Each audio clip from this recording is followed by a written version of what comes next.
প্রেরিত 28 অধ্যায়। এইভাবে সকলে নিরাপদে তীরে পৌঁছে জানতে পারলাম যে আমরা মিলিতা দ্বীপে উঠেছি। সেখানকার লোকরা আমাদের সঙ্গে খুব ভালো ব্যবহার করল। বৃষ্টি পড়ার দরুন খুব ঠান্ডা হওয়ায় তারা আগুন জ্বেলে আমাদের সকলকে স্বাগত জানালো। পৌল এক বোঝা শুকনো কাঠ জোগাড় করে এনে আগুনের ওপর ফেলে দিলে আগুনের হলকায় একটা বিষধর সাপ বেরিয়ে এসে পৌলের হাতে জড়িয়ে ধরল। তখন সেই দ্বীপের লোকরা তার হাতে সাপটা ঝুলতে দেখে বলাবলি করতে লাগলো, এই লোকটা নিশ্চয়ই খুনি। সমুদ্রের ঝড়ের হাত থেকে বাঁচলেও ন্যায় একে বাঁচতে দিল না। কিন্তু পৌল হাত ঝেড়ে সেই সাপটাকে আগুনের মধ্যে ফেলে দিলেন, তার কোনো ক্ষতি হলো না।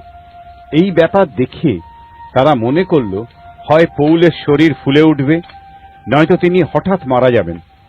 অনেকক্ষণ অপেক্ষা করার পরও তার কিছুই ক্ষতি হলো না দেখে তারা পৌল সম্বন্ধে তাদের মত বদল করে পরস্পর বলাবলি করতে লাগলো, ইনি নিশ্চয়ই দেবতা। সেই জায়গার কাছেই দ্বীপের প্রধান কর্মকর্তা জমিদার পুবলিও থাকতেন। তিনি তার বাড়িতে আমাদের সাদরে নিয়ে গেলেন। তিনি আমাদের প্রতি খুব ভালো ব্যবহার করলেন আর 3 দিন ধরে আমাদের আতিথ্য করলেন। সেই সময় পুবলিয়ের বাবা খুব অসুস্থ ছিলেন। তিনি জ্বর ও আমাশা রোগে শয্যাশায়ী ছিলেন। পৌল তাকে দেখার জন্য ভেতরে গেলেন। এরপর তিনি প্রার্থনা করে তার উপর 2 হাত রাখলে তিনি সুস্থ হয়ে গেলেন। এই ঘটনার পর ওই দ্বীপে অন্য যত রোগী ছিল তারা পৌলের কাছে এসে রোগমুক্ত হল। ওই দ্বীপের লোকরা আমাদের অনেক উপহার দিয়ে সম্মান দেখালো। আমরা সেখানে 3 মাস থাকলাম আর আমাদের যাত্রাপথের জন্য যা যা প্রয়োজন সে সব জিনিস এনে তারা জাহাজে তুলে দিল। 3 মাস পর আমরা আলেকজান্দ্রিয় এক জাহাজে উঠে যাত্রা করলাম। সেই দ্বীপে শীতকাল এসে পড়ায় ওই জাহাজটি নোঙর করে রাখা ছিল। জাহাজটিতে যমজ দেবের মূর্তি খোদাই করা ছিল। আমরা প্রথমে সুরাকুশে এলাম, সেখানে 3 দিন থাকলাম। সেখান থেকে যাত্রা করে আমরা রিগিয়ে পৌঁছলাম। পরদিন দক্ষিণা বাতাস বইতে শুরু করলে আমরা জাহাজ ছাড়তে পারলাম এবং দ্বিতীয় দিনে পুতিয়লিতে পৌঁছলাম। সেখানে আমরা কয়েকজন ভাইয়ের দেখা পেলাম। তারা সেখানে 7 দিন থাকার জন্য আমাদের অনুরোধ করলেন। এইভাবে আমরা রোমে এসে পৌঁছলাম।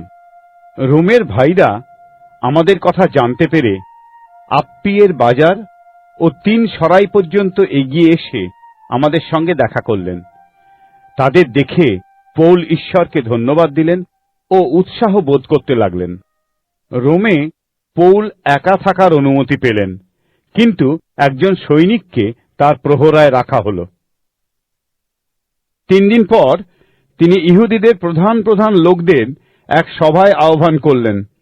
তারা সমবেত হলে তিনি তাদের বললেন, আমার ইহুদি ভাইরা, যদিও আমি আমার নিজের লোকদের বিরুদ্ধে বা আমাদের পিতৃপুরুষদের দেওয়া রীতিনীতির বিরুদ্ধে কিছুই করিনি, তবু জেরুজালেমের এক বন্দী হিসাবে আমাকে রোমানদের হাতে তুলে দেওয়া হয়েছিল।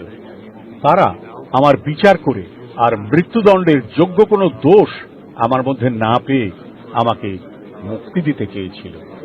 কিন্তু স্থানীয় ইহুদিরা তার বিরোধিতা করায় আমি কৈশোরের কাছে আপিল করতে বাধ্য হলাম। আমি একথা বলছি না যে আমার স্বজাতির লোকেরা কোনো অন্যায় করেছে। এই শৃঙ্খলে বন্দী আছি বলে আমি আপনাদের সঙ্গে সাক্ষাৎ করতে ও আপনাদের সঙ্গে কথা বলতে চেয়েছিলাম, কারণ আমি ইসরায়েলের প্রত্যাশাতে বিশ্বাসী। ইহুদি নেতারা পৌলকে বললেন, জিহুদিয়া থেকে আমরা আপনার বিষয়ে কোনো চিঠি পাইনি।